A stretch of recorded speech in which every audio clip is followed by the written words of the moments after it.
gostaria de falar para vocês é o exame da espirometria. Como o próprio nome diz, espirometria vem de expirar, então ele traz aí alguns gases, que é o volume expirado forçado no primeiro minuto, e basicamente ele serve para diagnosticar alguns distúrbios, principalmente os distúrbios obstrutivos pulmonares. Então, os distúrbios como asma, DPOC, distúrbios obstrutivos, que faz ali uma broncoconstrição, que altera esse fluxo,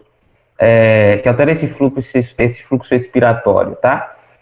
E algo muito interessante que ele também traz aqui valores preditivos para doenças restritivas, tá? Mas a principal avaliação no que diz respeito ao treinamento muscular inspiratório é a manovacometria.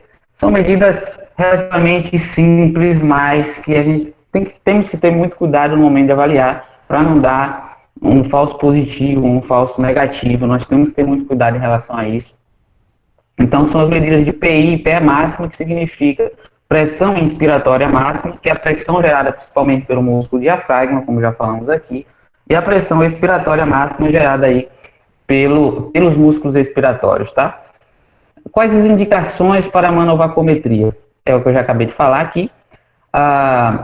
Quando a gente chegamos aqui, temos outra questão muito importante, que é a da ventilometria, tá? Nós vamos trazer um gráfico aqui muito interessante, relembrar do que se trata essas medidas, que é basicamente o volume de reserva expiratório, o volume corrente, volume de reserva inspiratório, capacidade inspiratória e capacidade vital. Nós vamos ver que a capacidade pulmonar total, ela não está aqui dentro dessas medidas. Já no próximo gráfico eu mostro por quê. E também o volume de reserva expiratória não vai estar. Mentira, o volume de reserva expiratória não, o volume residual. O volume de reserva expiratório tá. Quais as indicações para a utilização da ventilometria? Então, processos restritivos, processos mistos, detecção de hiperinsuflação pulmonar, ou para a gente diagnosticar um indivíduo que está tendo uma baixa insuflação pulmonar, um indivíduo que tá com risco aí de fazer um colabamento alveolar, por exemplo. Outro exame importante que se assemelha à espirometria é o pico de fluxo, que avalia aí realmente o pico de fluxo de ar expirado e serve para diagnosticar aí exacerbações de asma e DPOC. Bem, eu falei então que a principal método de avaliação para a prescrição do treinamento muscular inspiratório é a avaliação de força dos músculos inspiratórios. Tá? E nós publicamos esse trabalho aqui no final do ano passado, na qual avaliamos o índice de massa corporal, se ele influencia sobre a força muscular ventilatória. E trouxemos aqui um gráfico que eu acho que é bem legal, não porque foi a gente que fez, mas é porque é legal porque, como que a gente vai mensurar essa pressão inspiratória máxima? Veja bem, isso aqui é um monovacuômetro, então vocês podem perceber aí que o monovacuômetro tem uma setinha que fica localizada no 0, e aqui você tem números negativos e números positivos. Se a gente for lembrar aí da fisiologia da respiração, nós lembramos que a inspiração é um ato de pressão negativa. Então, toda vez que for mensurar a pressão inspiratória, esse ponteiro deve vir para esse lado, enquanto que a pressão expiratória vai subir, vai ser pressão positiva, tá? E isso é muito importante a gente saber. Como é que é o processo de avaliação? Nós vamos colocar o indivíduo, um clamp nasal no nariz do indivíduo, coloca esse bocal, eu vou mostrar um vídeo aqui, e você vai pedir para ele fazer uma inspiração máxima, seguida de uma expiração máxima, tá?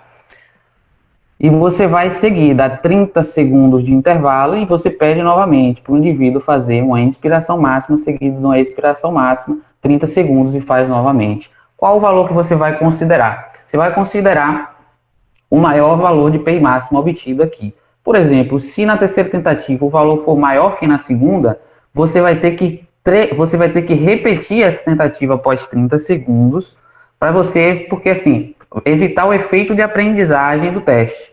Então, se ele está aumentando até o terceiro, significa que ele ainda está aprendendo. Então, se ele fez até o terceiro, eu boto ele fazer um quarto, e no quarto, em vez de 100 que ele deu no terceiro, ele dá 95, Isso significa, então, que eu vou pegar esse valor da terceira mensuração e vai ser a minha PE máxima. Beleza? Se vocês quiserem fazer algum comentário, galera, podem abrir os microfones e ir fazendo. Eu gostaria de mostrar para vocês aqui como que a gente vai fazer isso num paciente mecanicamente ventilado. Será que a gente consegue fazer isso? Tem um vídeo aqui que é muito legal e é rapidão.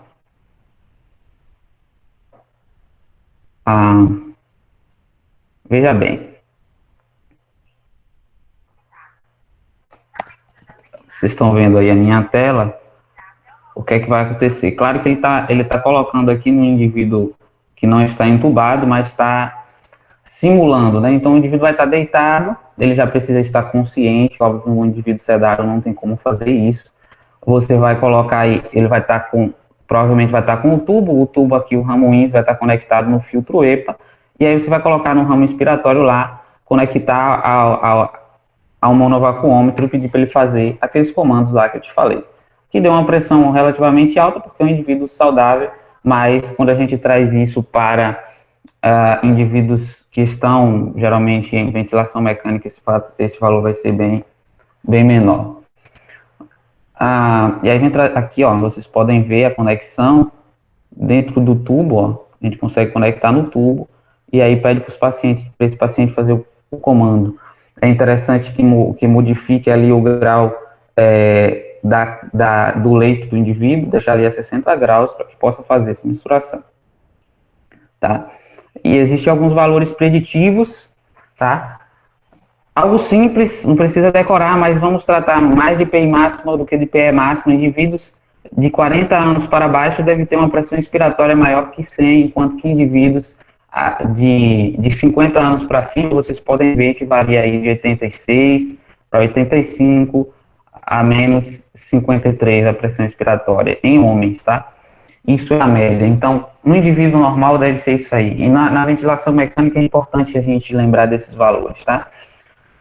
Mulheres, é um pouquinho abaixo a força muscular inspiratória, então deve ficar aí entre 78 a 80, ó. Isso, 78 para 40 anos até 50, e isso não muda muito, né? É uma média que fica aí entre os 20 e 50 anos, e se a gente traz esses resultados para mulheres acima de 50 anos até 80 anos, os valores vão aí de 69 centímetros de água para 52 centímetros de água. Beleza? Então, isso aqui é o primeiro passo para a gente poder prescrever o treinamento muscular inspiratório. E, em segundo lugar, é entender sobre os volumes. Então, um dos principais fatores de desfechos que vem mostrando nos ensaios clínicos, as revisões sistemáticas, a respeito dos volumes e capacidades pulmonares. Vamos relembrar isso aqui. Existe o volume de reserva inspiratório, a qual está ainda estático, volume corrente, então, que é aquele volume que você respira normalmente ali em 1 minuto. O volume de reserva expiratório, que você consegue a partir do momento que você faz uma expiração forçada. Esse volume aqui, o volume residual, a gente não consegue ver na ventilometria, que é feita com esse aparelhozinho aqui, tá? Então, a gente não consegue mensurar, porque esse ar não vai para fora. Se não vai para fora, não tem como medir.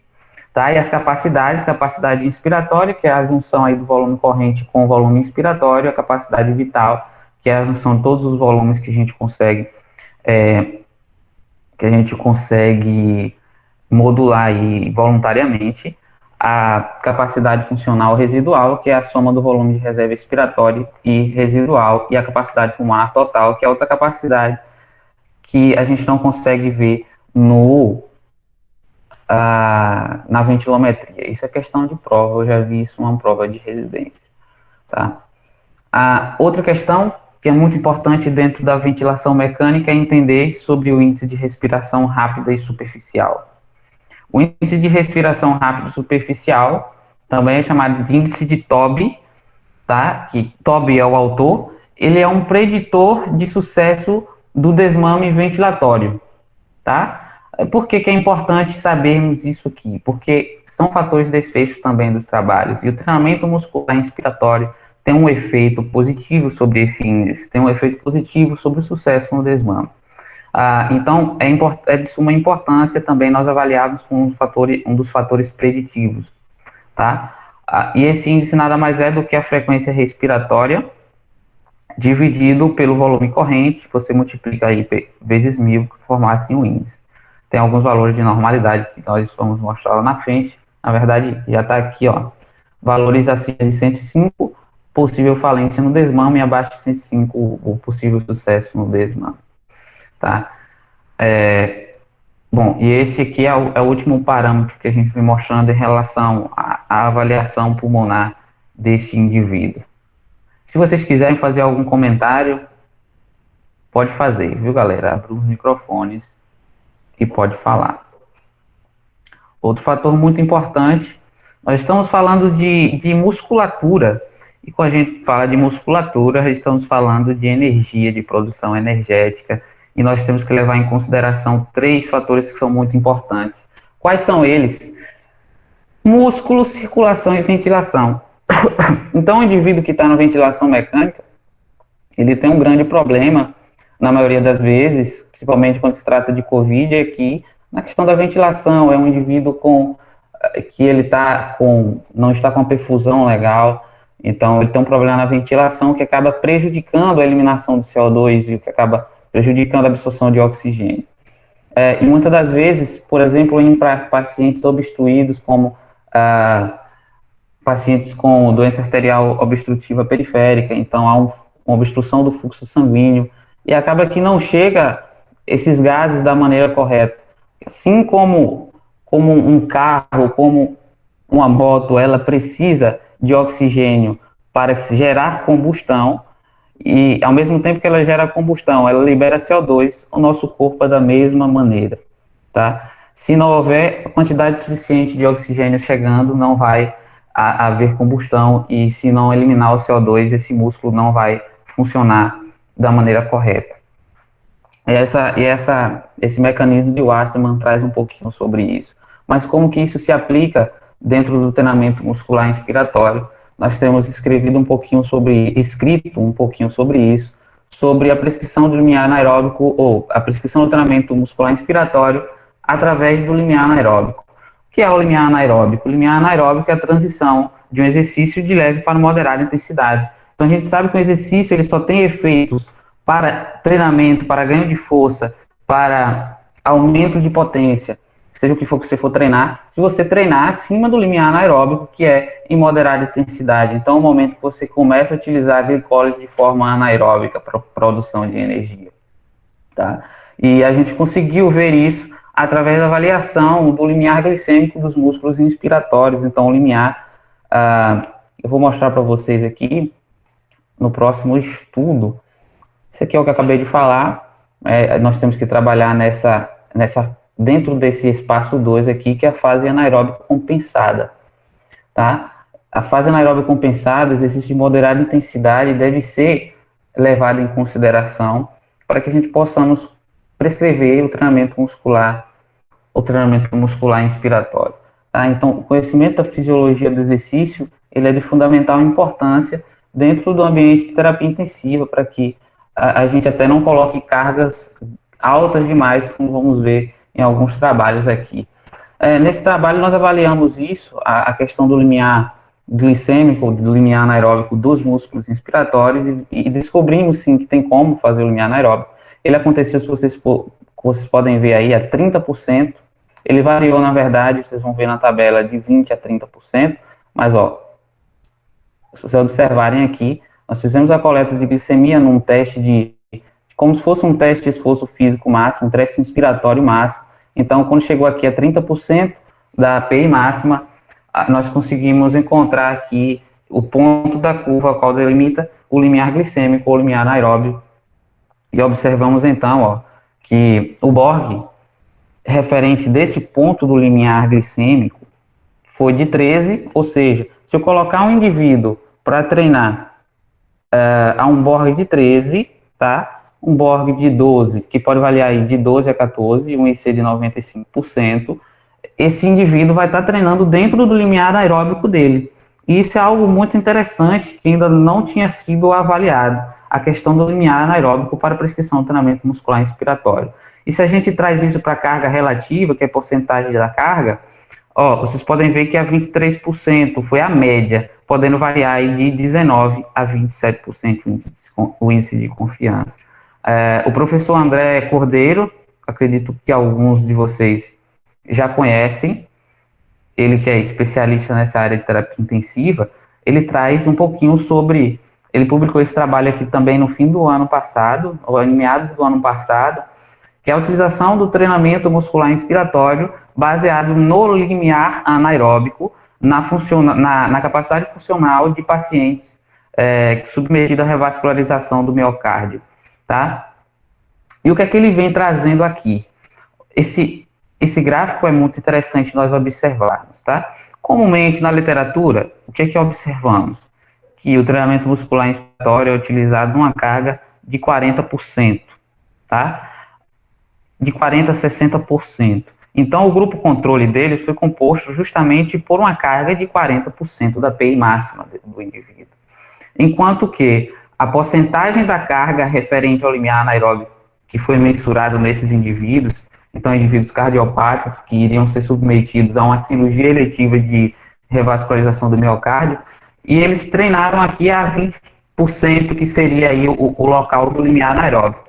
E o que é que eles descobriram? Apesar de estar vocês podem ver a diferença de um grupo para o outro, eles estarem treinando em uma carga bem maior, significativamente maior, quando a gente vai olhar a capacidade funcional desses indivíduos no período pós-operatório, então ele treinou no período pré-operatório, esse indivíduo foi operado, passou por um período de ventilação mecânica no período da operação, e eles avaliaram a capacidade funcional do indivíduo após essa revascularização do miocárdio. Então, vocês podem ver que a distância de caminhada do grupo treinamento muscular inspiratório anaeróbico foi maior significativamente do que o grupo controle. Então, foram 41 metros a mais, significativamente diferença, foi significativamente diferente aí. E quando a gente fala em dias de internamento, também houve diferença. Os que treinaram pelo limiar anaeróbio obtiveram aí 7 dias em média de internação, enquanto que 8,2 dias de internação do grupo controle. Isso foi significativo, esse valor foi no seu teste T aí, isso foi significativo, tá?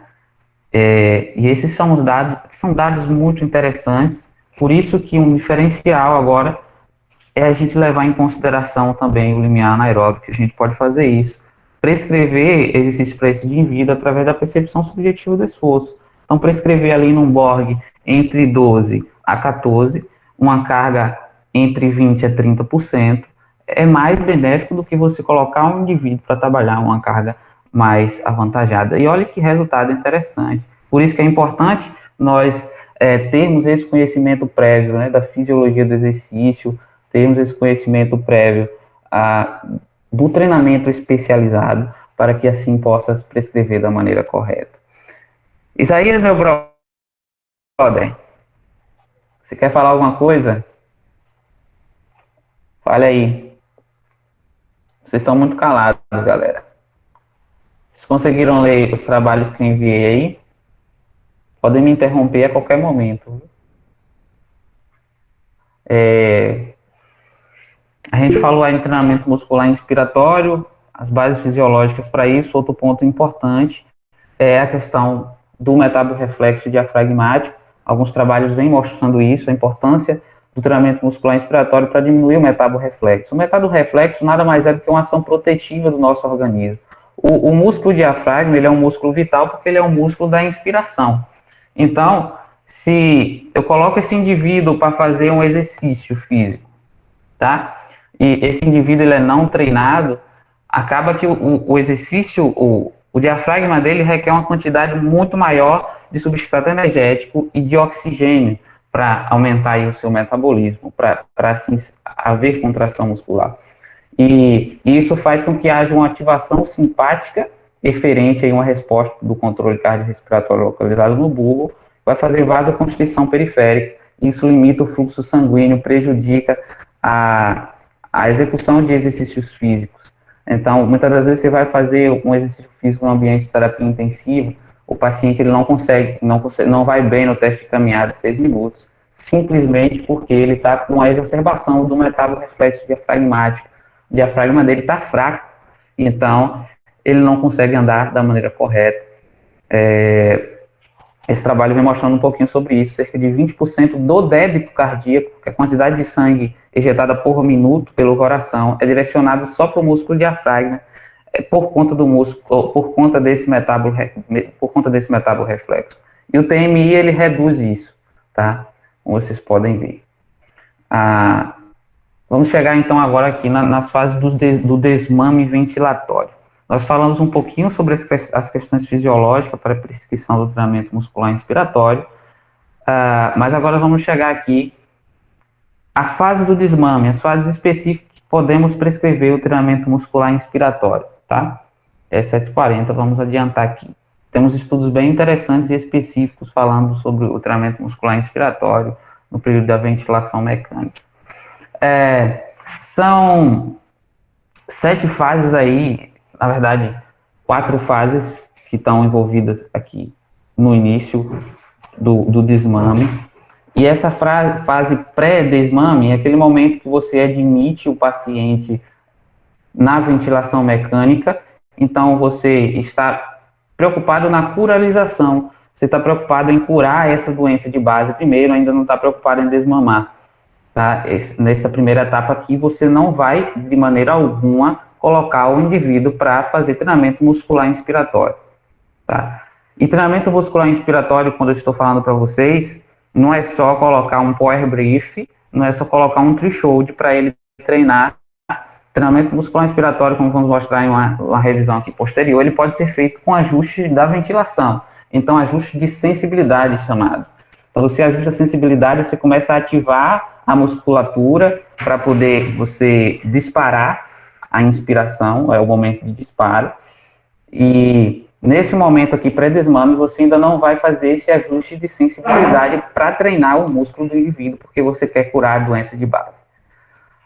Quando você chega aqui nos momentos, na fase de aptidão, você busca identificar precocemente os pacientes em condições a serem submetidos a um teste de respiração espontânea, tá? Então, você já começa a pensar no desmame ventilatório, porque a doença de base já está sendo curada, e você vai avaliar para isso os preditores. Então, é o que a gente falou lá atrás. Quais são os preditores de sucesso no desmame ventilatório? A PI máxima, a força muscular ventilatória, então, a força do principal músculo da inspiração, a frequência respiratória, o volume corrente, o índice de respiração rápida e superficial, que é o índice de Todd, e o volume residual pulmonar. Então, toda essa parte de avaliação ventilométrica é importante e entra aqui, nessa fase que você está pensando em quando que você vai fazer um teste de respiração espontânea. E aí você vai fazer esse teste de respiração espontânea para ver, esse teste só deve ser feito, então, uma vez por dia, não deve ser feito a todo momento. E se, existem alguns preditores de sucesso no teste, se a frequência respiratória estiver abaixo de 35 respirações por minuto, não houver instabilidade hemodinâmica importante, então você pode começar e fazer a extubação desse indivíduo, e quando ele tem a capacidade de proteger as vias aéreas, tá? Isso aqui são as fases do desmame. Então, onde que o treinamento muscular inspiratório vai entrar dentro da ventilação mecânica? Sendo que eu coloquei esse indivíduo para ventilar aqui, nessa fase pré-desmame. Esse trabalho vem mostrando um pouquinho sobre isso, tá? O título desse trabalho é o treinamento muscular inspiratório facilita o desmame em pacientes mecanicamente ventilados, unidade de terapia intensiva, uma revisão sistemática. Muito legal essa revisão aqui. E ela levanta alguns questionamentos que são muito interessantes.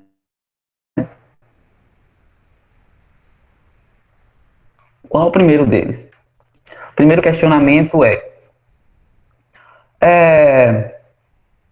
O treinamento muscular inspiratório aumenta a força muscular inspiratória em indivíduos mecanicamente ventilados? Essa é a primeira pergunta, tá? Gravem bem esses questionamentos. Será que ele aumenta a duração do sucesso do desmame? Além de aumentar a força muscular ventilatória, treinamento muscular inspiratório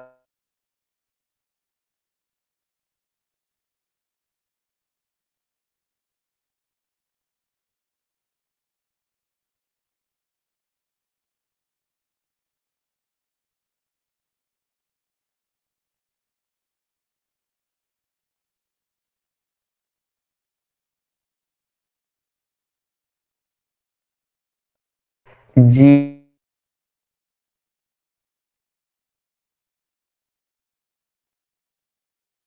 respiratório é capaz de fazer isso, diminuir a probabilidade de ele ter que parar numa VNI, por exemplo, depois de você desmamar, para poder evitar que ele volte para o tubo. E em relação aos eventos adversos, então, diminui a incidência de eventos adversos. Isso foi as perguntas chaves levantadas por essa revisão sistemática, que tem meta-análise também. E o que é que eles observaram? O treinamento muscular inspiratório aumentou, como é esperado, a força muscular inspiratória dos indivíduos.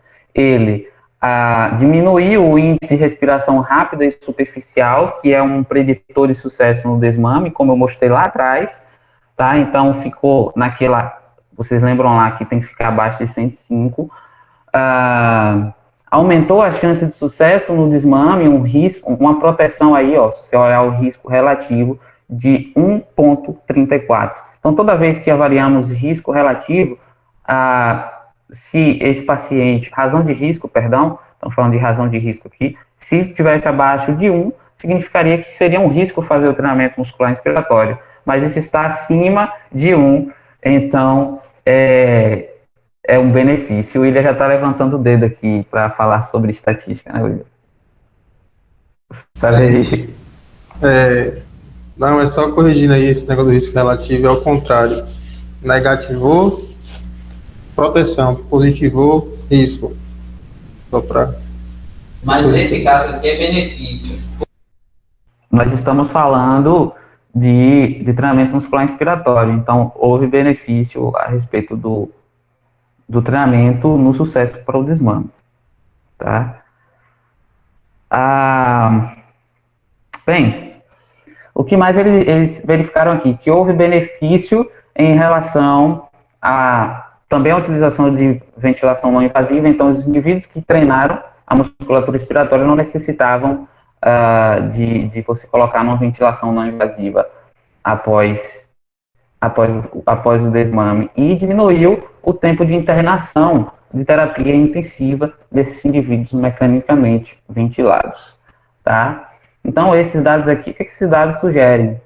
Né, que, apesar de eu não ter encontrado, eu teria que ter buscado, mas não busquei artigos já sobre o Covid-19. Sabe que o treinamento muscular inspiratório, ele tem efeitos já benéficos a esse respeito? Já saíram ensaios clínicos a esse respeito em pacientes com SARS-CoV-2 dentro do ambiente de terapia intensiva? Eu não vi. Fica aí a curiosidade para vocês pesquisarem também, depois eu posso enviar lá no grupo. Mas, pelo que se está trazendo aqui, também esses pacientes teriam os seus benefícios para esses pacientes. Tá? Vamos lá. Eu falei para vocês lá atrás, quando eu estava falando de ventilação, ou de fases de desmame, a respeito do tipo de intervenção utilizada, eu disse assim, que você não necessariamente tem que colocar o indivíduo em um resistor de carga, seja ele elétrico ou seja ele com mola, para você fazer treinamento muscular inspiratório nos indivíduos na terapia intensiva. Quando você pega esses indivíduos, e colocam ele e ajusta a sensibilidade, o trigger, de sensibilidade do ventilador, você está fazendo treinamento muscular inspiratório. E esses trabalhos aqui, Caruso, em 2005, eles avaliaram isso, treinamento muscular inspiratório feito na própria ventilação mecânica. O que é que eles faziam? Vocês lembram lá que a sensibilidade ela pode ser ajustada a fluxo e ela pode ser ajustada à pressão. Então, você teria que, nesses indivíduos, mensurar a pressão inspiratória máxima e, a partir disso, ajustar a sensibilidade a 20% da pressão inspiratória máxima. Tá? Se ajusta essa sensibilidade, então o ventilador ele só vai entrar quando o indivíduo tiver vencido aí 20% da carga. Tá? Quando ele tiver vencido 20% da carga, e o ventilador vai fazer os 80% restantes.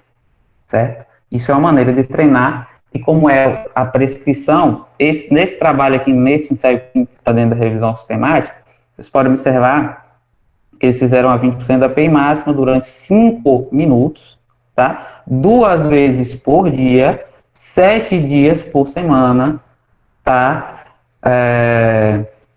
Até o desmame, certo? Até o desmame, até a duração, até terminar o desmame. Então, eles fizeram todo esse treinamento aí até terminar o desmame.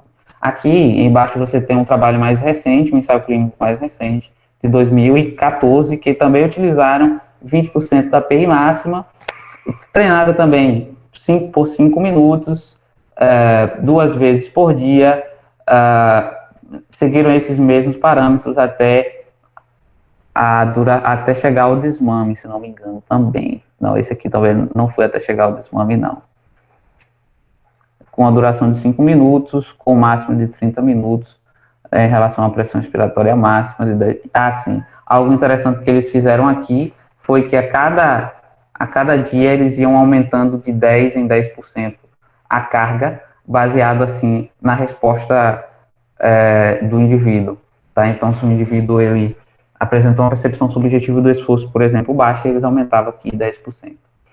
E aqui nós temos a prescrição comum, que é feita com o threshold. Eu vou mostrar a foto para vocês aqui mais na frente, mas essa prescrição com o threshold, trazendo um pouquinho sobre isso. A prescrição aqui é 30% da carga, com o indivíduo em supino, você tem que ajustar a maca, colocar ela em 45 graus, tá? Coloca a maca em 45 graus, você treina 5 minutos também, 2 vezes por dia, 7 dias na semana. Tá? Essa foi a maneira com que eles prescreveram. O que é que eles observaram? Agora chegamos aqui na meta-análise. Respondendo as perguntas lá do início, vocês podem ver a favor do treinamento muscular inspiratório, então, o gráfico de floresta vem aqui mostrando todos esses estudos, e o diamante me mostrando proteção, aumento na força muscular ventilatória desses indivíduos mecanicamente ventilados, que foram treinados desse jeito que eu acabei de falar aqui. Foram treinados. Eu selecionei só 3 estudos, tá, gente? Mas o trabalho são vários estudos.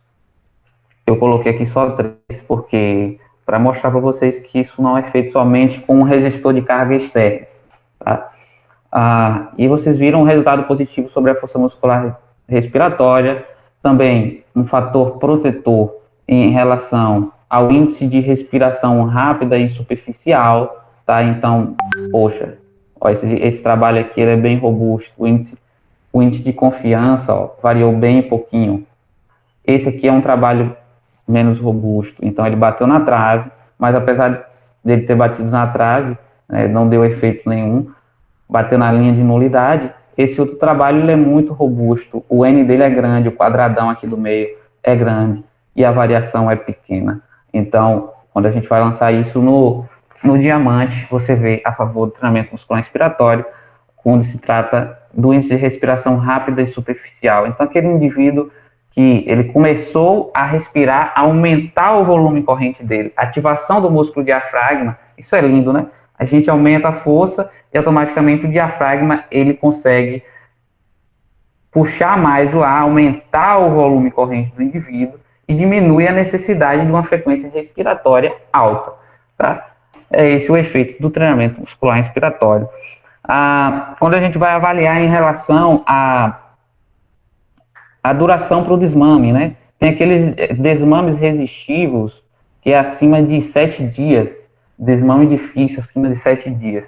O que é que eles avaliaram? 3 estudos aqui, como vocês podem ver no gráfico de floresta, a favor do treinamento muscular inspiratório, mas tiveram aqui outros 3 estudos que bateram na linha de nulidade, e então vocês podem ver que o diamante acabou batendo na linha de nulidade. Mas para essas populações também houve efeito em relação ao tempo, dias de demora, né, vamos dizer assim, para que o desmame de fato acontecesse, esses pacientes fossem estubados, tá? Outro, é bem extensa, tem várias meta-análises, mas é bem legal esse trabalho. Eles observaram, ó que fator interessante, veja bem, se eu coloco um indivíduo que está mecanicamente ventilado, mas sem dificuldade para o desmame, com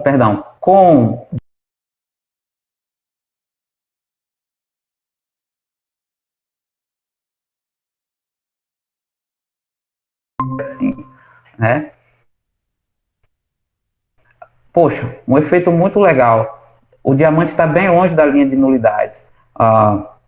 Já se eu coloco um indivíduo que está sem dificuldade para desmamar, um indivíduo que não teve dificuldade para desmamar, ou seja, que desmamou ali antes dos 7 dias, treinar ou não treinar, tanto faz, bater na linha de nulidade.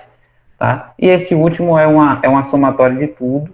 Se a gente for somar esses dois grupos de indivíduos que têm dificuldade para desmame e os que não têm dificuldade para desmame, é favorável a treinar a musculatura inspiratória. Seja ele através de um resistor externo, seja ele através de ajuste de sensibilidade no ventilador, como podemos ver aí. Vocês têm alguma colocação? O que é que vocês têm achado em relação a esses trabalhos aqui? Esse trabalho eu enviei no grupo, tá? Vocês chegaram a ler, quais as conclusões que vocês tiraram a esse respeito?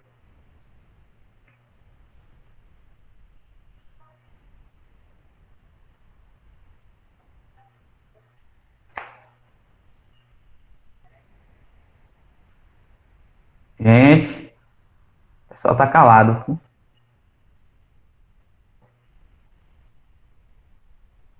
Tô vendo que isso está muito contraproducente, viu? Cadê vocês aí?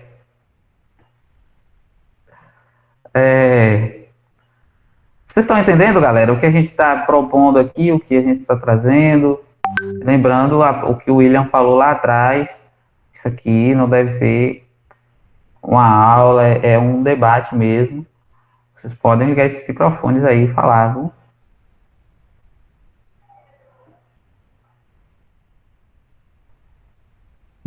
Wesley, Oi. eu não sei se ficou muito claro para a galera, eu não sei se para todos, né? Para alguns sim, mas a questão do metaborreflexo, né? Porque é algo muito importante quando a gente fala de treinamento muscular respiratório. E eu não sei se todo mundo conseguiu compreender muito bem o conceito do metaborreflexo e o porquê é tão importante o treinamento muscular respiratório para que possa diminuir, né, esse metaborreflexo. A galera poderia se posicionar aí também. Se posicione aí, pessoal. Quem realmente entendeu o conceito.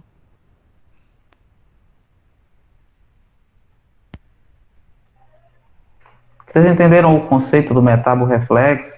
Então, tudo isso que a gente vem falando aqui, aqueles trabalhos, o trabalho posterior que eu acabei de mostrar, é explicado pela existência também do metaborreflexo, tá? O metaborreflexo, ele é uma ação protetora do nosso organismo, são metaborreceptores que estão localizados aqui no diafragma, que eles detectam quando esse diafragma está entrando em acidose metabólica, quando está faltando oxigênio. Então, ele manda uma resposta diferente para o bulbo, o centro de controle cardiorrespiratório, e faz vasoconstrição periférica. Então, ele direciona todo o sangue para o diafragma, e acaba que esses indivíduos não treinados, eles não conseguem, por exemplo, ter uma boa capacidade de evolução num teste de caminhada de 6 minutos. Tá? Isso se aplica aos pacientes que passaram por ventilação mecânica. O pós-operatório traz muito disso. Nós não podemos ter uma visão simplista, trazer aquele indivíduo somente para a ventilação mecânica. Fazer ajustes finos são muito importantes, mas o que realmente, o papel da fisioterapia é isso. A fisioterapia dentro do ambiente de terapia intensiva, ela é fenomenal, não é isso? Porque, assim, imagina um paciente ficar 10, 20 dias sem fazer nenhum trabalho muscular dentro do ambiente de terapia intensiva. E às vezes nós nos preocupamos em fazer isso, mas só treinamos os músculos periféricos, não treinamos o músculo da respiração, que aqui vamos colocar a parte seria algo principal, algo fenomenal.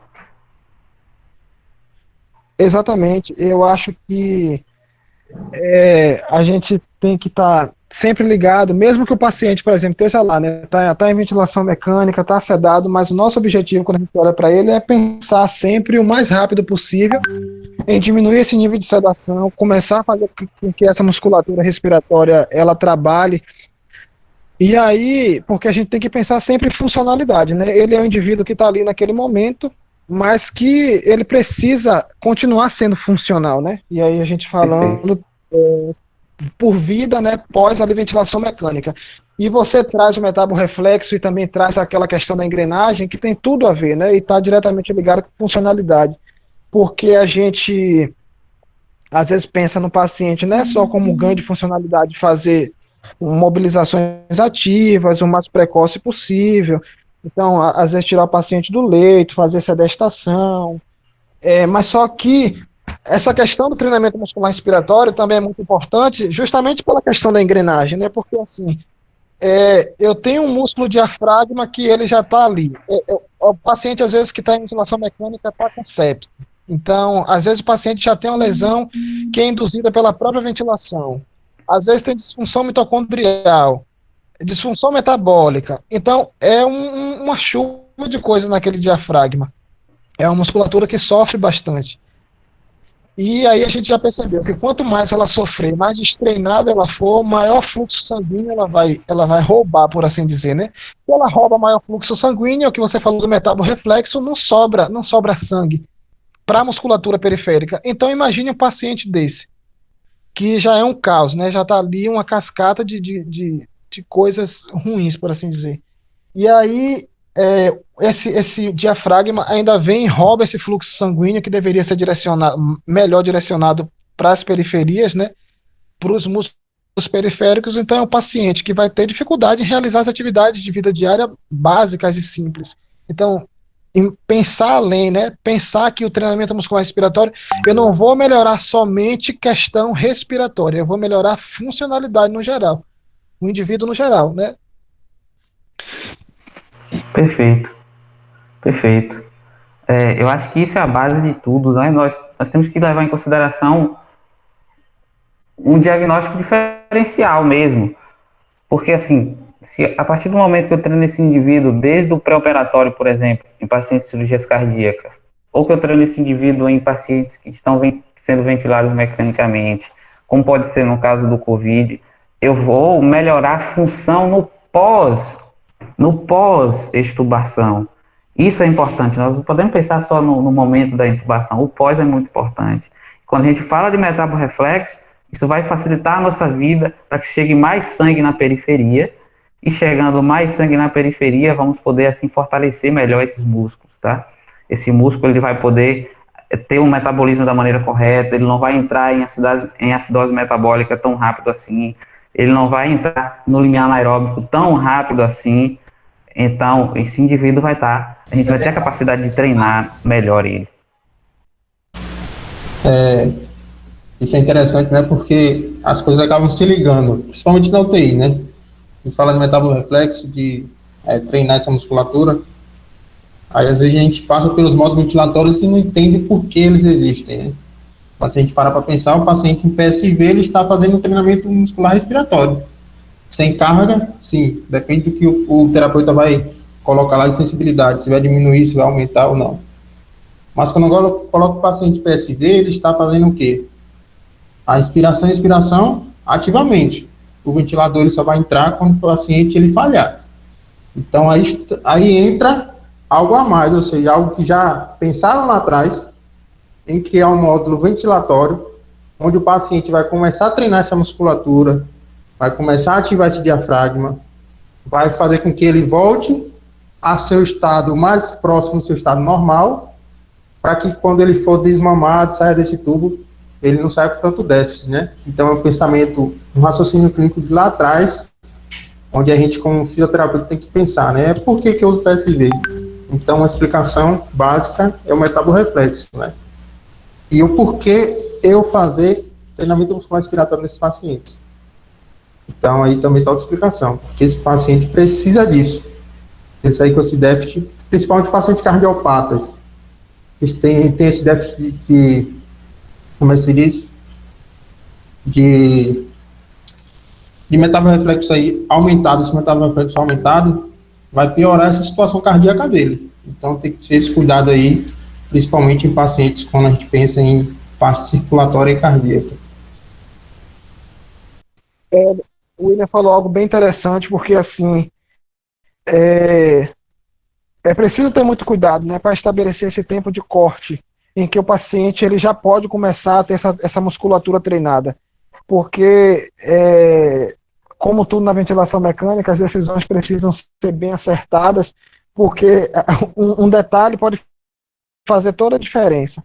E às vezes um paciente pode ser que a gente julgue que o paciente ele já tem ali a capacidade de estar realizando esse treinamento muscular inspiratório, só que às vezes ainda não é o momento mais adequado, e às vezes o paciente começa então, principalmente se fizer esse ajuste de sensibilidade não muito adequado do ventilador, ele começa a gerar uma pressão inspiratória excessiva. E a gente sabe que pressão inspiratória excessiva gerada pelo próprio paciente está ligado, por exemplo, ao miotrauma concêntrico do diafragma, né? Porque essa musculatura precisa então fazer um esforço excessivo e isso gera miotraumas, né? Que são traumas na própria musculatura de forma concêntrica. E esses aumentos de miotrauma estão relacionados diretamente ao aumento de mortalidade. Então, existem alguns parâmetros, né? Eu não sei se o Asley ainda vai falar, mas assim, como o William já bem falou, né? Então ele está no modo PSV, ser um paciente alerta e cooperativo, se eu não estou enganado, tá sendo ventilado ali com a FiO2 menor que 60%, uma frequência respiratória menor que 25%. Então,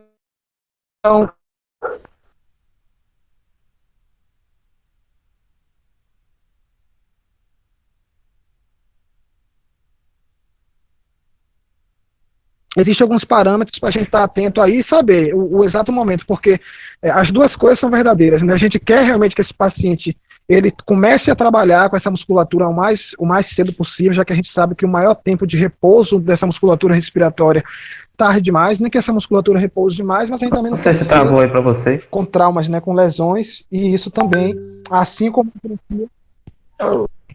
Voltou? Tá dando uma travadinha aqui de vez em quando. Mas vá, Wesley, continue. Perfeito, muito bom. Inclusive, vai entrar no que vamos falar aqui agora, isso que vocês falaram.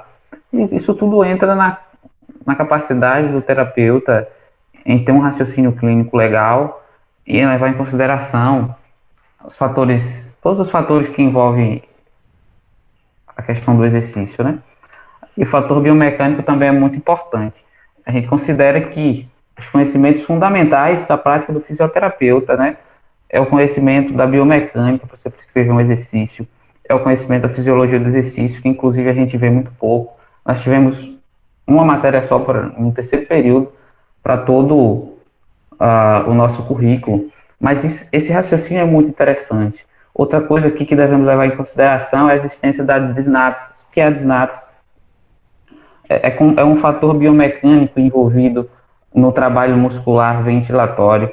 Vocês podem ver um indivíduo aqui em repouso e você coloca ele para fazer um exercício físico. Então vamos considerar aqui um indivíduo pós-extubação, você já consegue estar colocando ele para caminhar fora do leito, você tira ele do repouso e coloca ele para fazer um exercício de leve e moderada intensidade. Inclusive, o exercício de moderada intensidade, ele pode estar andando a 2 km por hora ou menos, e esse indivíduo pode estar em moderada intensidade, ou pode já estar em alta intensidade, né? Um indivíduo tão pró-inflamado, tão complicado como no ambiente de terapia intensiva. E o que é que acontece com os volumes pulmonares? Vocês podem observar o seguinte: tudo que é aqui para cima é o volume inspiratório de reserva, e aqui o volume expiratório de reserva. Você coloca o indivíduo para trabalhar, ele começa a aumentar então esse volume inspirado e expirar mais o ar. isso vai aumentando, aumentando, aumentando. E se não tivermos cuidado com isso, a gente pode fazer miotraumas, como Isaías acabou de falar aqui. Esse é o fator gerador de miotrauma. Se você colocar um indivíduo para trabalhar aqui em alta intensidade, tá? Coloca o indivíduo para trabalhar em alta intensidade, mas isso até no treinamento muscular inspiratório, eu dar volume demais. A gente tem que ter muito cuidado com isso. Devemos trabalhar, então, esses pacientes em moderada intensidade, tá? E vocês podem observar aqui, quanto mais a gente se aproxima a um exercício de máxima intensidade, você aumenta o fluxo sanguíneo para o diafragma, você aumenta a necessidade de oxigênio, tá, para esse músculo diafragma, para esses músculos respiratórios, e o metaborreflexo vai começar a ser ativado, tá? É assim que você vai treinando o indivíduo, mas o indivíduo deve ser treinado em moderada intensidade, que também coaduna aqui com os fatores biomecânicos do pulmonares, volumes e capacidades pulmonares, tá? Existem alguns tipos de resistores, e esse trabalho ele vem trazendo aqui uma questão muito interessante, que vocês podem ver aqui do lado, isso aqui é um Tri-Shode, o famoso Tri-Shode, é um equipamento de mola, ó, isso aqui é a mola no meio dele. Você pode apertar, se você apertar essa mola, vai aumentando a carga, que se dá em centímetros de água. E esse aqui é um resistor eletrônico isocinético, tá? É como se fosse um isocinético mesmo, que você utiliza para membros superiores e inferiores.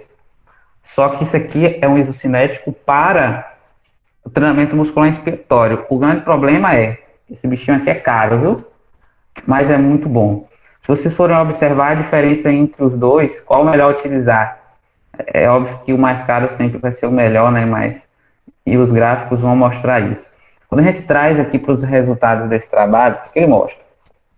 Você treinar em um dispositivo de carga como o Tri-Shode ou o próprio PowerBIF de carga, tá? Que é de mola, você vai ver que o indivíduo vai precisar fazer uma pressão inspiratória muito grande e ele vai fazer um platô durante a inspiração toda e depois vai cair. E esse tracejado aqui é o volume, tá? O volume pulmonar. Vocês observam que ele sai aqui, vai aumentando, mas ele aumenta bem pouquinho. Chega aqui a 1 litro e não chega nem a 1,5 litro de ar, tá? Isso treinando o indivíduo com equipamento de mola. Então você dá muita pressão para ele, mantém essa pressão, mas o volume não acompanha. Se o volume não acompanha, automaticamente não vai acontecer isso aqui. A gente não vai conseguir trabalhar o fator biomecânico envolvido no lugar de força.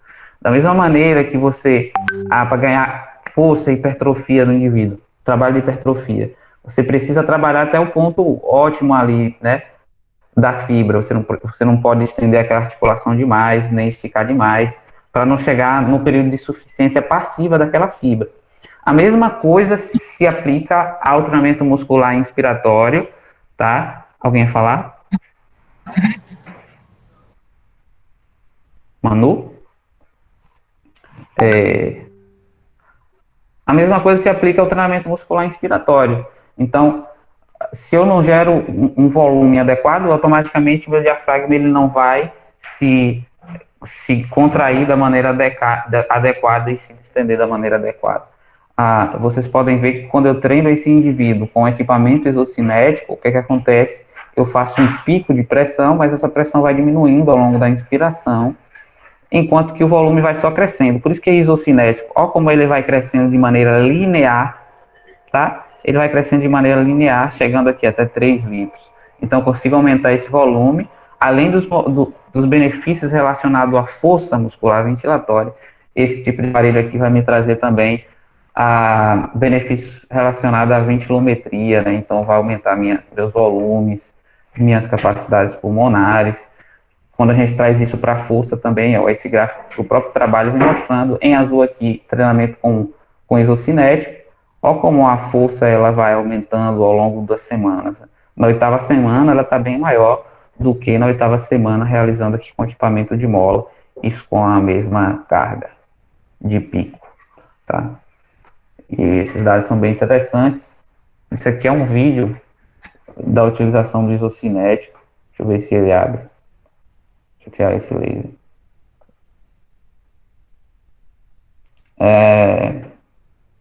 Não tem direitos autorais aqui não, o dono não tá aqui não, né?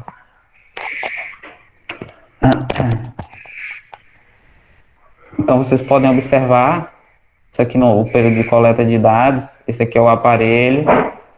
Claro que eu estou simulando, a gente está trazendo aqui para um ambiente de terapia intensiva, muitas vezes o paciente não vai estar sentado desse jeito para fazer o treinamento, mas isso é a maneira como é feito, né? O aparelho é conectado no computador, aqui não vem mostrando, mas no software do computador vem trazendo vários gráficos, tá? Relacionado ao volume producente aí pelo indivíduo. Isso aqui é o treinamento utilizando o isocinético, mas se a gente traz aqui para um ambiente de terapia intensiva, tem um vídeo bem interessante que eu vou carregar para vocês aqui. Eu acho que é esse. Então você conecta o Threshold aí, é um equipamento de mola no ramo inspiratório. Você vê aí uma traqueazinha. Aqui, ele tá com um traqueia aqui, ó. Traqueostomizado o paciente. E aí, óbvio, o paciente aqui, ele tá responsivo. Já passou provavelmente pelo PSV, como o William falou. E você está treinando agora essa musculatura para que ele possa evoluir de uma maneira mais condizente, tá? Para aumentar a efetividade aí do seu trabalho. E o treinamento muscular inspiratório pode ser feito aí desse jeito. Cabe o fisioterapeuta avaliar da maneira correta, né, para prescrever esse trabalho também da maneira correta. Deixa eu ver esse outro vídeo aqui, é o mesmo. Ok. Eu já estou terminando. Vou chamar o William aqui agora. Ainda não, vou chamar o William agora não. No próximo, o William vai trazer uma questão bem legal aqui sobre treinamento muscular inspiratório. Esse é o último trabalho que vamos trazendo aqui. Esse é um ensaio clínico, né, controlado e randomizado. O que esse trabalho vem mostrando? O efeito, deixa eu botar o meu laser aqui.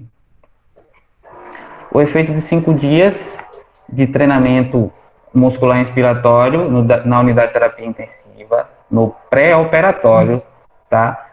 De cirurgia cardíaca, você pode ver aqui, ó, cirurgia cardíaca, em relação a complicações e os desfechos desse paciente. Então, paciente submetido à cirurgia cardíaca. Foi treinado 5 dias apenas, com treinamento muscular inspiratório. O que vocês podem ver aqui? O aparelho utilizado foi o Threshold e o Threshold, perdão. O Threshold, eles utilizaram uma carga aí, no grupo de treinamento de 30%, com 20 minutos aí de treinamento, 2 vezes por dia, durante 5 dias, como eu falei, e supervisionado por um fisioterapeuta, tá? Quais os principais resultados? Esse trabalho utilizou o Borg para prescrever, então, isso aqui corrobora, né, com os resultados daquela pesquisa que eu trouxe lá atrás, que a gente fez.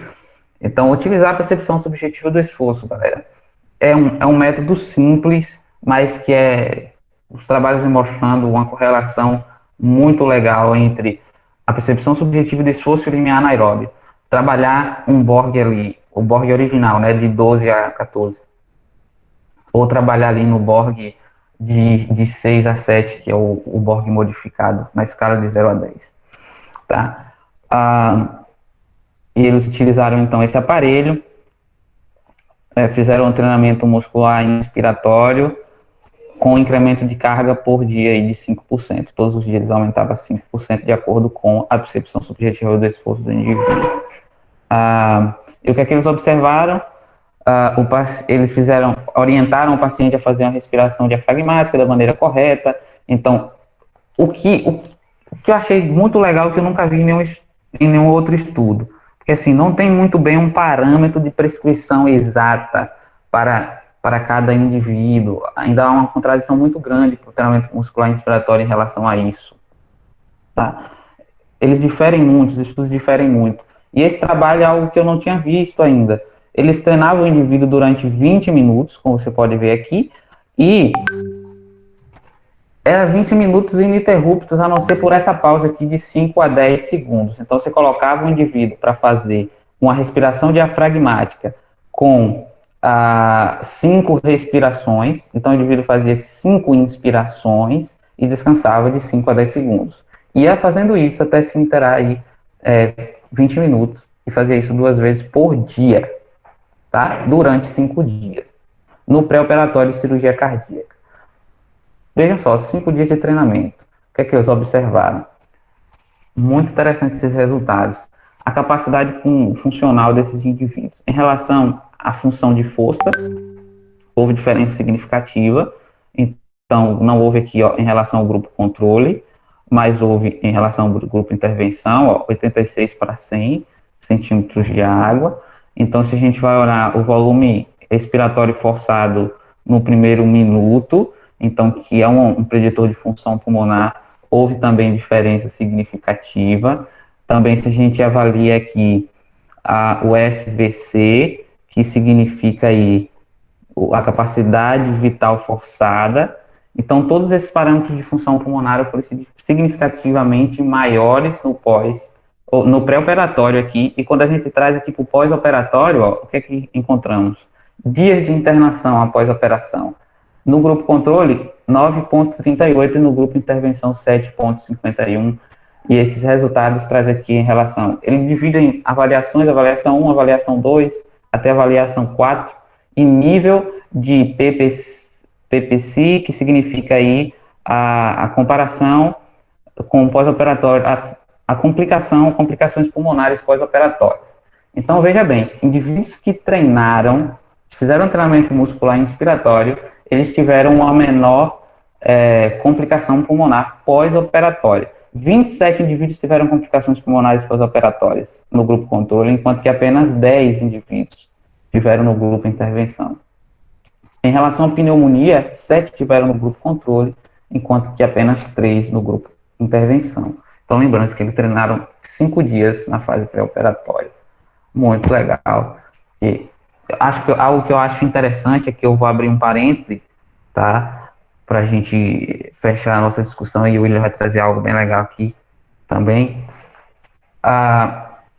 Assim como o médico tem várias especialidades e tem várias maneiras de prescrever um tratamento para que o paciente ele evolua da maneira correta, então farmacoterapia, vários tipos de fármaco, vários tipos de intervenção. A gente na fisioterapia também temos vários tipos de maneira de entrar com esse paciente para tratá-lo da maneira correta. Basta corrermos atrás, buscar esse conhecimento. Os conhecimentos principais, né? São os conhecimentos da biomecânica e da fisiologia do exercício. Isso é fundamental. O treinamento muscular inspiratório vem mostrando que a importância de se fazer, tá?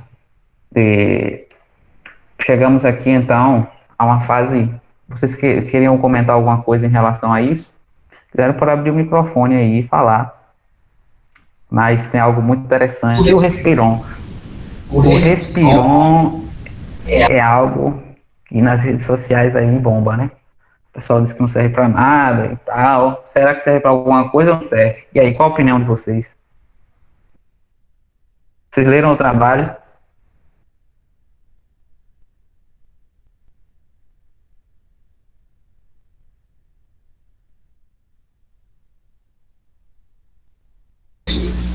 Bora aí.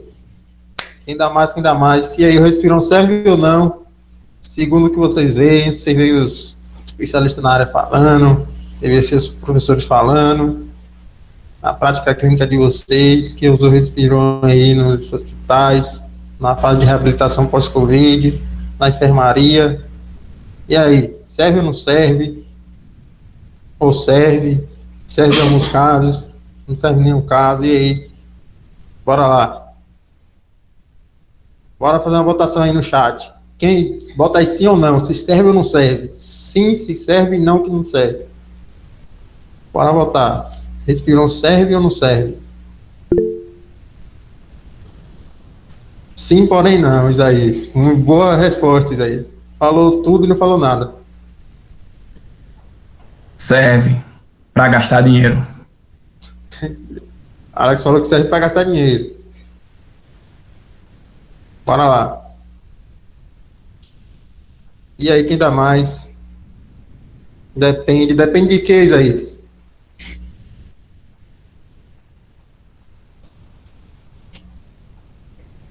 Falou depende, tem que dar a resposta por aí.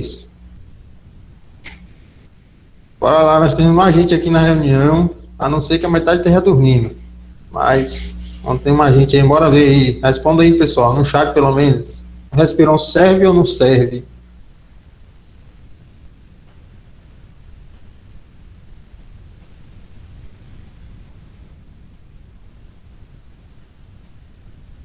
E aí? Cri. Ninguém respondeu. Bora lá, Wallace, pro trabalho.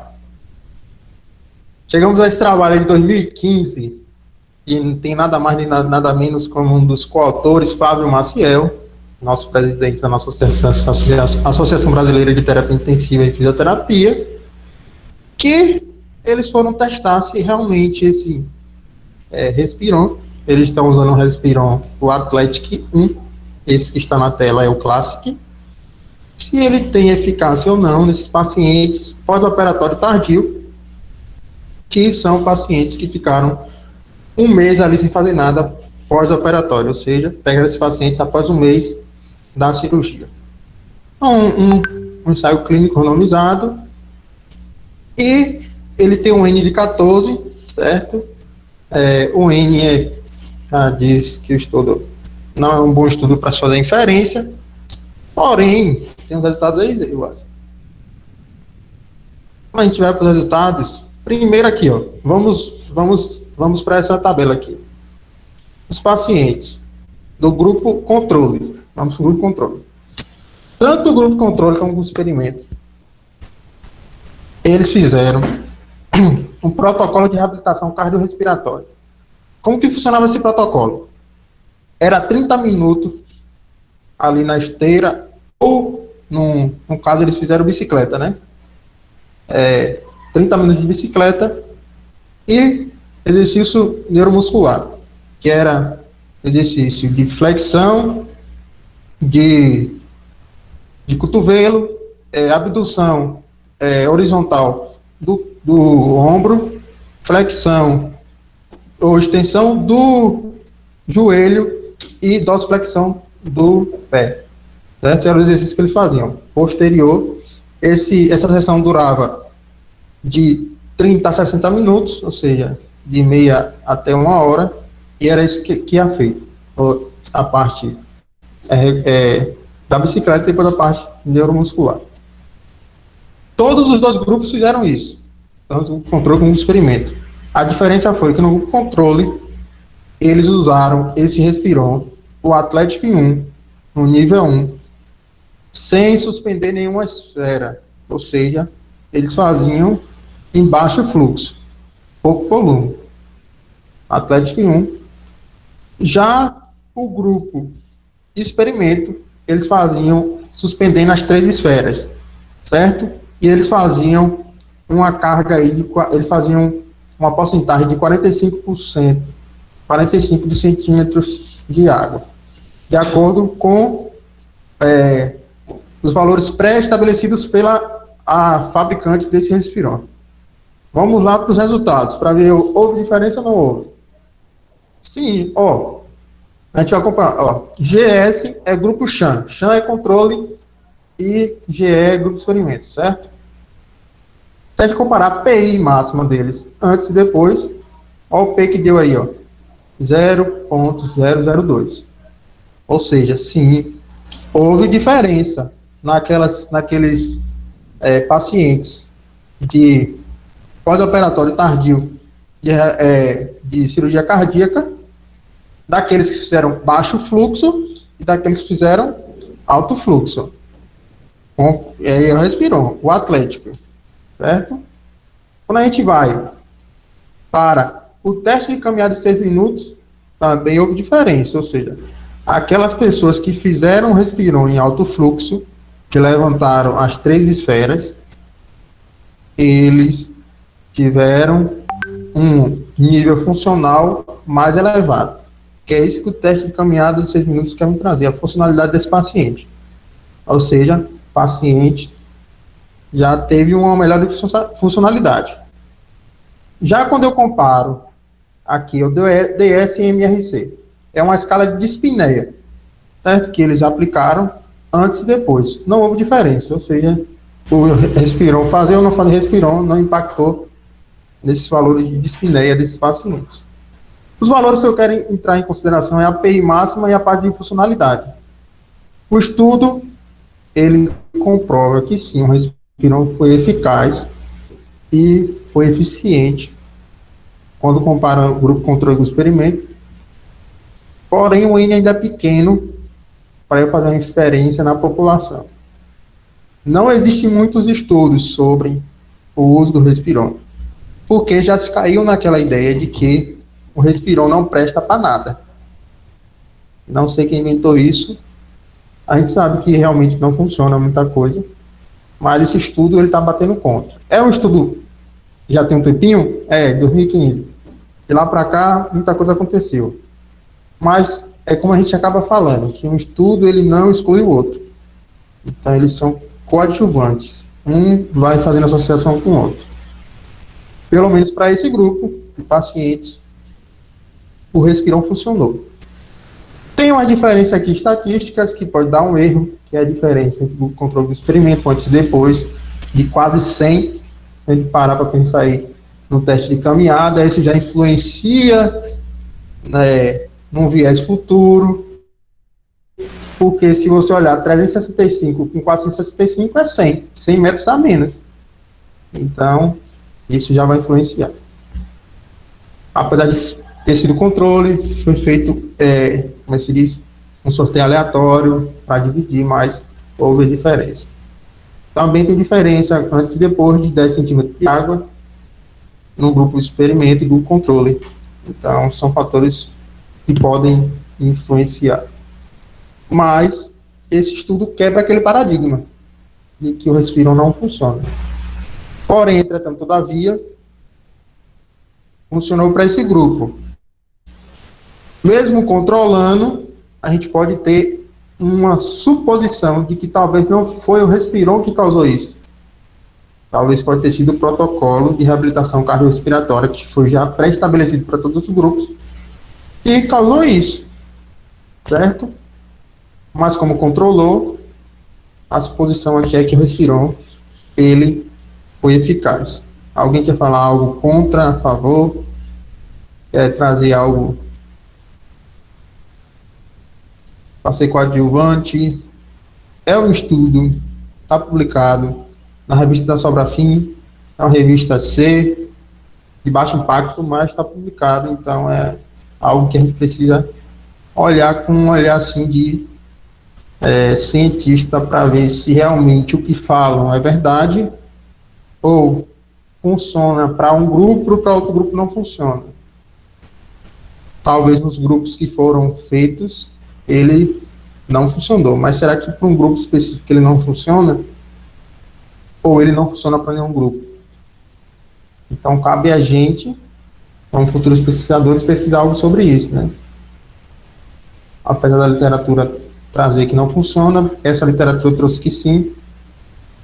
E aí, o que vocês acham? Isso confronta aquilo que a gente aprendeu na faculdade, aquilo que as pessoas falam. Falem algo aí. Falem algo, vocês aí. O que é que vocês acham? E vocês têm evidências fidedignas de que realmente não funciona? Eu creio que na grande maioria não vai funcionar. Ele Oi? Porque ele é mais um placebo, ele é fluxo dependente. Certo? Mas para esse tipo de paciente melhorou. Então, talvez esse grupo específico ele iria algo proveitoso desse aparelho. Falem algo aí, pessoal. Vocês estão muito calados hoje.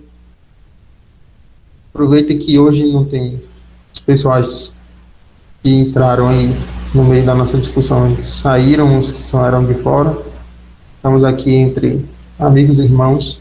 Então comentem sobre isso, o que vocês acham. Apesar do estudo trazer isso, vocês pensam diferente? Vocês têm algum artigo atual que embase isso mais fidedigno ou não?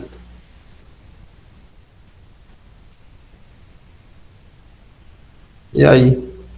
Está muito calado. Me ajudem.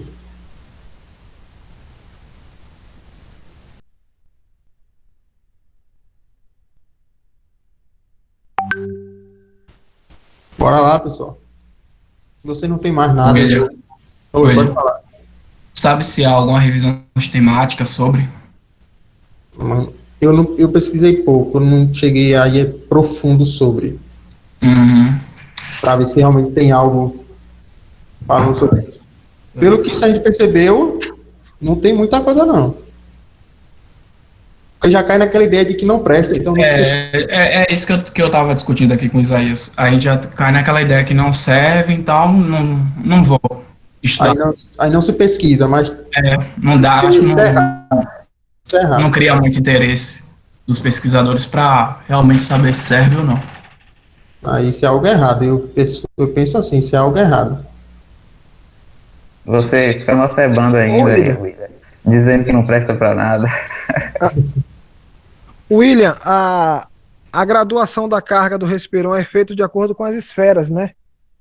Isso. Se você pegar esse negocinho aqui, você vê, ó, porque aqui, ó, esse Respiron é brasileiro, esse é o brasileiro. Aí, quanto mais esferas, maior a carga? Quanto mais esfera, maior a carga, é isso. Então, no caso, esse Atlético 1 aí, esfera 3, 45. E por que cá embaixo, no caso, esfera 2 está 55? É porque eles estão fazendo no nível 1, nesse instituto está fazendo no nível 1, entendeu? No nível 1 desse, é porque ele é nivelado, eu não sei como é feito esse nível que eu não pesquisei, mas nesse estudo ele está fazendo nível 1. Tá, entendi. Deve ser algum bloqueio de fluxo que ele faz para dificultar mais um pouquinho. Entendi. Sim. Isso aí Agora, é o que faz no Respirão. Aí tu coloca no Respirão no nível 0, então nível 1, nível 2 e nível 3. Entendi. Vou pegar um negócio. Aí, cada Respiron, não existe um Respiron só, tem vários Respirões. Aí cada Respiron ele vai ser de acordo com aquilo. Tem um infantil, tem um fácil, tem um clássico, tem um já de atleta 1, 2 e 3. Então essa graduação que está aqui é já pré-estabelecido pelo fabricante. Ou seja, ele me disse que na fase 1, no nível 1, ele levantando 3 esteiras no Atlético, ele está fazendo 45 centímetros de água. Entendeu? Entendi. Ou seja, para que comprar um Power Brief, se a gente pode comprar um Respiron de 20 pontos e fazer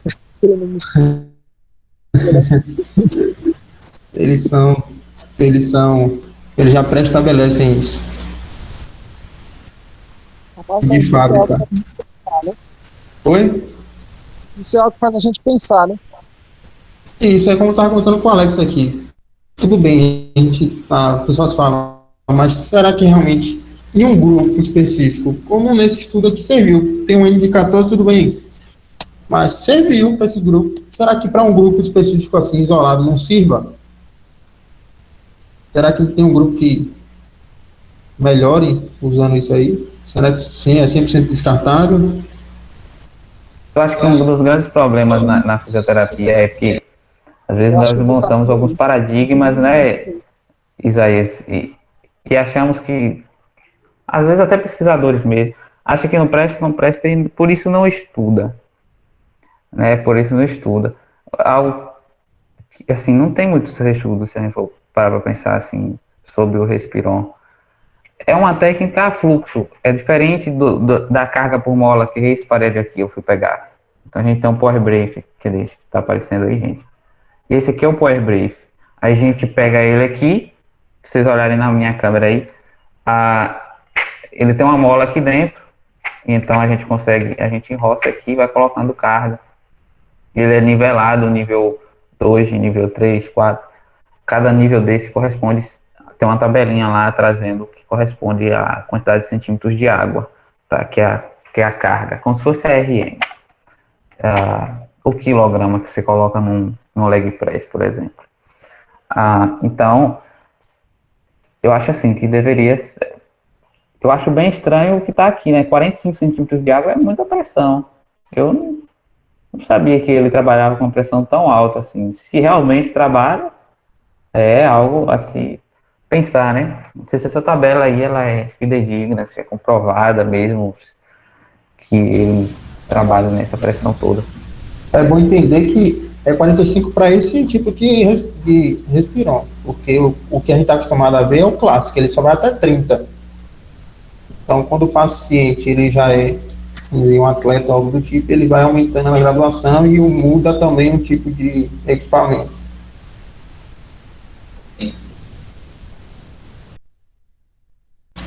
Então, é isso que está mostrando aqui. A gente está acostumado a ver esse clássico, só vai até 30, não faz mais nada que isso.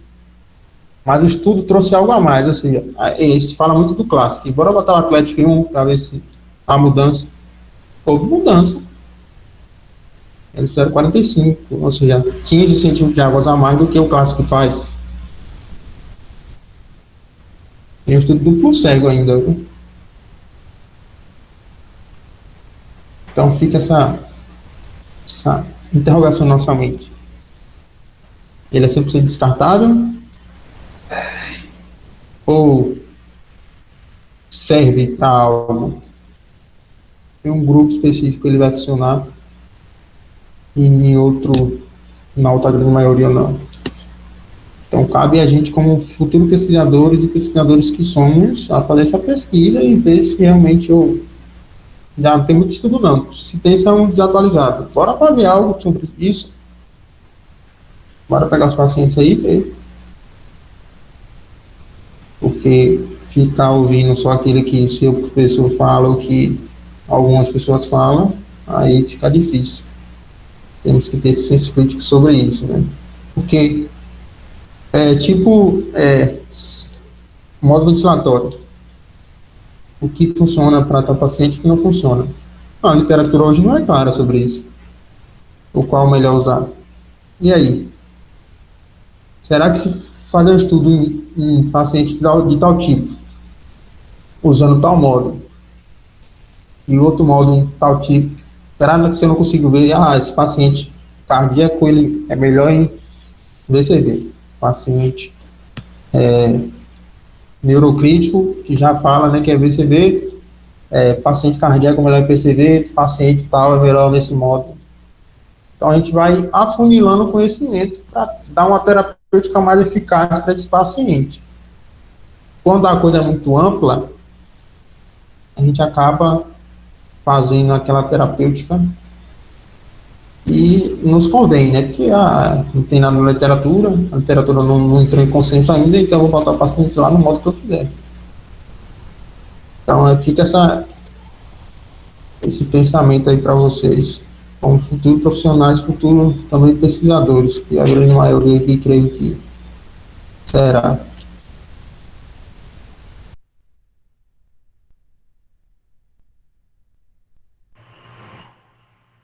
Beleza. Mas alguém gostaria de fazer uma colocação? Esqueci de botar aquela velha Olá. frase de efeito aqui no final, Isaías. Wesley, Oi, vai encerrar já? é o quê? Vai encerrar? Vai encerrar já? Pode falar, meu brother. Não, pô, assim, eu só queria perguntar a galera se ficou tudo esclarecido, se ninguém tem uma dúvida, e se alguém Não, tiver sim. dúvida, tipo, em relação a tudo que a gente conversou hoje, para a galera expor aí a dúvida, ou abrir o microfone, ou falar no chat mesmo, porque às vezes a dúvida de um é a dúvida de muitos, e a gente volta e discute de novo. Às vezes em Perfeito. relação à prescrição e tal, não sei. Vocês têm dúvida aí em relação à prescrição do Não, treinamento? geralzão, aqui. Uma coisa, é o quê?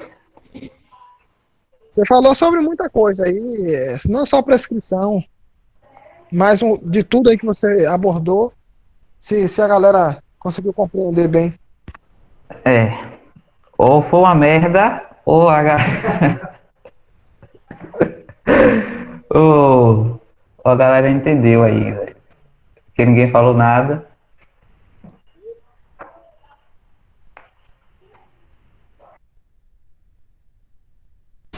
Eu acho que é o final do semestre. As pessoas ficam assim meio que acanhadas ou cansadas, né? A grande maioria deve estar cansada. Mas essa interação tem que ser legal todo o tempo, né? Ainda mais num assunto tão atual, não se fala tanto, a gente não vê muito em unidade de terapia intensiva, acho que se fazendo isso, isso é algo mais da expertise, daquele profissional mais um tempo de prática clínica bem maior, que estuda, que se atualiza, mas na realidade clínica ali, prática da UTI, não se vê muito se realizando, pelo menos eu não vejo usando freio muscular respiratório nesses pacientes.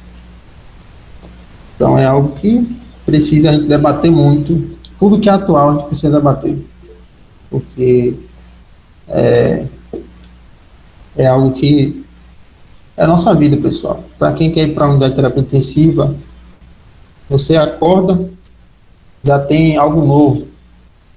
Se você for hoje na PubMed pesquisar quantos artigos tem, e amanhã você for lá amanhã de novo, você vai ver que a quantidade de artigos novos que já colocaram lá. Então, o conhecimento ele é gradativo, ele vai como se diz, renovando a cada dia.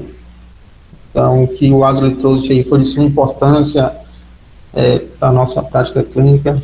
Queria agradecer a ele aí por seus conhecimentos, ter passado para a gente, trazer algo tão embasado na ciência, né? Nossa ideia aqui é trazer o que a ciência tem de melhor, trazer aquilo que o que eles falam lá, né? É eficaz ou não é? Será que o paciente está entubado? Eu posso, mas sim, eu posso fazer. Quais são os parâmetros para isso? Não adianta eu saber se eu posso e não saber fazer como fazer. É a mesma coisa de você querer andar de Ferrari e uma estrada de buraco, né? Não tem como. Você não vai andar nunca. Então tem que saber lidar com as ferramentas que estão em sua mão e saber adaptar a sua realidade. Então eu acho que ele trouxe de forma clara. Acredito que todo mundo aprendeu. Agradecer a ele, agradecer a participação de todos também. Mesmo sendo uma discussão mais calada hoje, eu peço que vocês tenham essa interação melhor. Por que com uma interação maior? Pode falar. O Wesley ele explicou bem aí, só que eu fiquei com um pouco de dúvida de quando começar. Qual o perfil do paciente que você poderia iniciar o treino?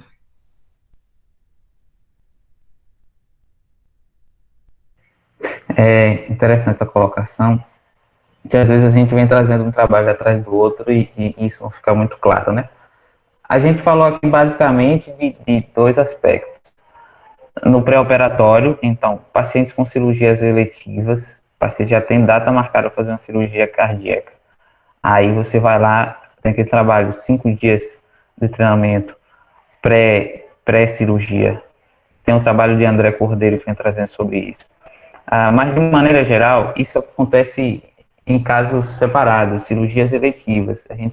Que a gente consegue fazer treinamento pré, mas um indivíduo que foi parar no ambiente de terapia intensiva, no ambiente de terapia intensiva por uma comorbidade qualquer, não vai ter essa possibilidade, certo?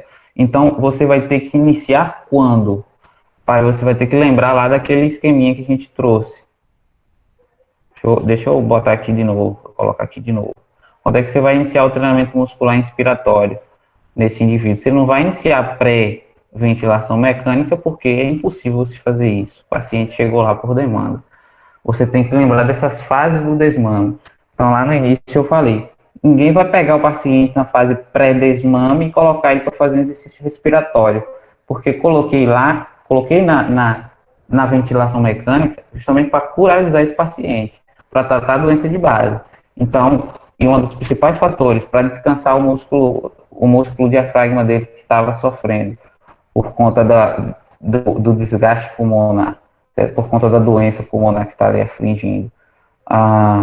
Então, a fase em que você começa a prescrever o treinamento muscular inspiratório, paciente em ventilação mecânica, é aqui, quando você avalia os preditores entre a fase de aptidão. Nessa fase de aptidão, você avalia tudo. Você vai identificar precocemente pacientes com condições a serem submetidos a um teste de respiração espontânea, que pode ser utilizado tanto no PSV ou utilizar um tubo T. Vocês lembram lá? Teste de respiração espontânea utilizando um tubo T.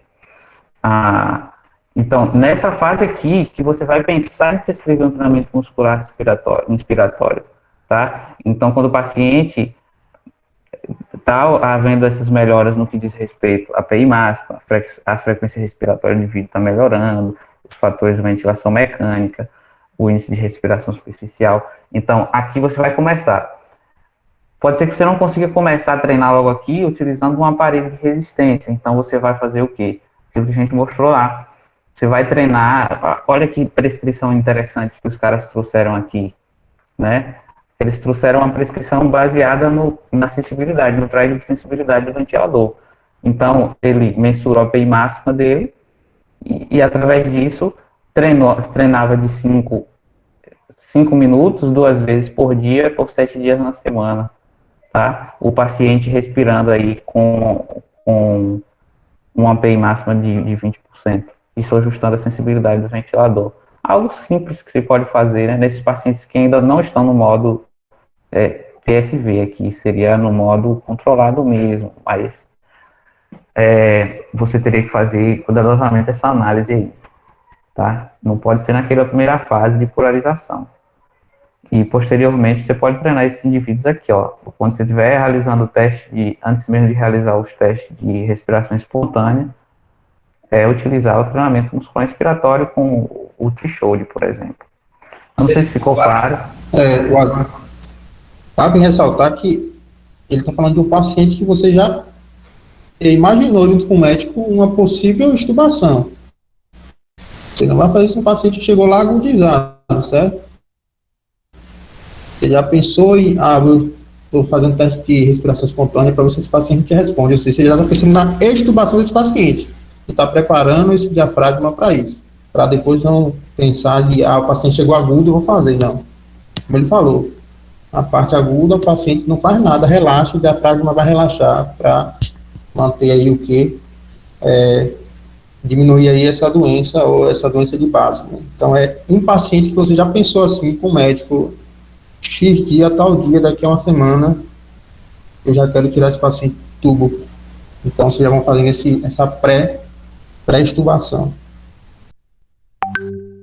Outra coisa, Alex, que a gente fala, eu falei aqui do pré-operatório, utilizado pré-ventilação mecânica, o PERI, como está em nosso título, que seria isso daqui, e o pós, que o pós seria basicamente para o nosso pensamento, não para modificar realmente assim, a questão dos volumes pulmonares, mas você pode prescrever um treinamento muscular inspiratório pós, levando em consideração o metaborreflexo diafragmático, para potencializar esse diafragma do indivíduo e você poder progredir. Esse indivíduo vai conseguir caminhar mais, vai conseguir fazer o exercício de uma maneira melhor.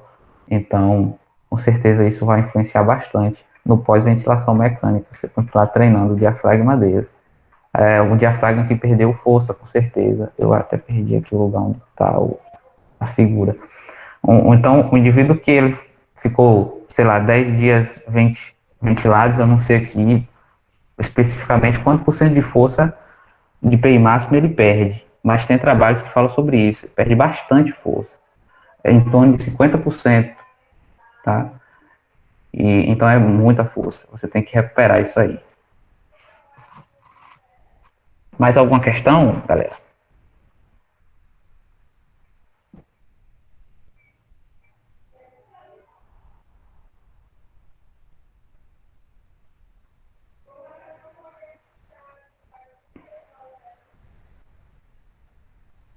Eu acho que o Lucas tem uma pergunta aí no chat.